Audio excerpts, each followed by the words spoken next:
Ֆուտբոլի աշխարհի առաջնության Ե ընտրական խմբի 4-րդ տուրի հանդիպումն անցկացրեց Հայաստանի ազգային հավաքականը, որը հյուրընկալեց մրցաշարային աղյուսակի առաջատար Չեռնոգորիայի ազգային թիմին։ Մինչ այս մրցավեճը հյուրերը հավաքած 7 միավորով գլխավորում էին մրցաշարային աղյուսակը, իսկ մեր ազգային ընտրանին կրել էր 3 անընդմեջ պարտություն։ Կանգ չառնելով բոլոր վտանգավոր պայերի մանրամասների վրա նշենք, որ առաջին խաղակեսն անցավ հյուրերի խաղային ու տարածքային առավելությամբ, ու միանգամայն տրամաբանական էր, որ կողմերը հանգստի գնացին հյուրերի խփած գնդակների առկայությամբ։ Նրանց բազմաթիվ գրողներից երկուսը պսակվեց հաջողությամբ։ 36-րդ րոպեին մեր հավաքականի դարպասապահ Արսեն Բեգլարյանը հետ մղեց հեռահար հարվածը, սակայն գնդակին առաջին հասավ մակեդոնական Վարդարի կիսապաշտպան Դամիր Կոժոշևիչը, որի հարվածն անկասելի էր 0-1։ Խփած գոլը կարծես թևաթափ արեց մեր թիմին, ու շատ չանցած գնդակը եւս մեկ անգամ հայտնվեց Հայաստանի հավաքականի դարպասում։ Ընդամենը 2 րոպե պահանջվեց հյուրերից հաշիվը կրկնապատկելու համար։ Մեր թիմը ստացավ անկյունային հարվածի իրավունք, հյուրերը հեռացրին գնդակը դաշտի կենտրոնական հատված։ Բոլորի համար ասպասելի Լևոն Հայրապետյանը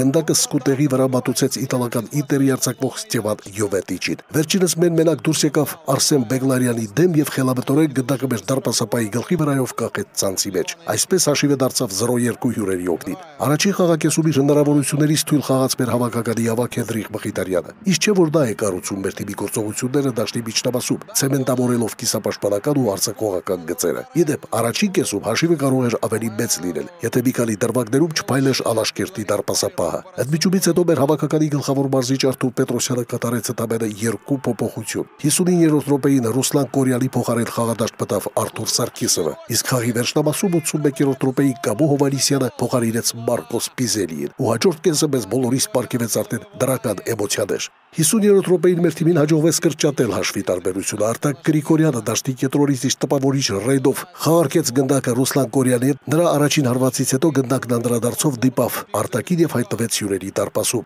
Այսպես մեր հավաքականը կրճատեց հաշվի տարբերությունը։ Պետք է արժանին մատուցել մեր ֆուտբոլիստերին։ Նրանք երկրորդ խաղակեսն անցկացրին անհամեմատ բարձր տեմպով եւ նպատակամղվածությամբ։ Հյուրերը պատրաստ չէին խաղային այդ փոփոխությանը, ու շուտով մեր թիմին հաջողվում է հավասարեցնել հաշիվը։ 73-րդ րոպեին մեր թիմը ստացավ անկյունային հարվածի իրավունք։ Դարպասային հրապարակում խառը իրավիճակում բարձրից գնդակը հայտնվեց դարպասի անպաշտպան հատվածում եւ վրա հասած Վարազդա Թարոյանն ամբողջ հոգով գնդակը մխրճեց ցանցի մեջ, վերականգնելով հաշվի հավասարակշռությունը 2-2։ Այսպիսի զարգացում Չեռնոգորիայի հավաքականը չէր սպասում։ Խաղի վերջնամասում Չեռնոգորիայի հավաքականի գլխավոր մարզիչ Լյուբիշա Տումբակովիչը որոշեց արդեն խաղալ ոչ ոքի արդյունքի պահպանման նշանաբանով։ Հանդիպման չեխ մրցավար Պավել Կրալովեցն ավելացնում է ամբողջ 4 րոպե եւ խաղավարտից մի քանի վայրկյան առաջ կայանում է մրցավեճի հանգուցալուծումը։ Գևորգ Ղազարյանն ընդունելով գնդակը շուրջ 35 մետրից անկասելի արվածով առաջին աղտանակն է պարգևում մեր հավաքականի աշխարհի առաջնության ընտրական փուլում։ Խուր սկիզբ եւ հրաշալի վերջաբան, իսկ մեր երկրպագուների ուրախությունը կատարյալ դարձավ, երբ նրանք տեղեկացան, որ C ընտրական խմբում Հյուսիսային Իռլանդիայի ընտրանին 4-0 հաշվով ջախջախել է Ադրբեջանի հավաքականին։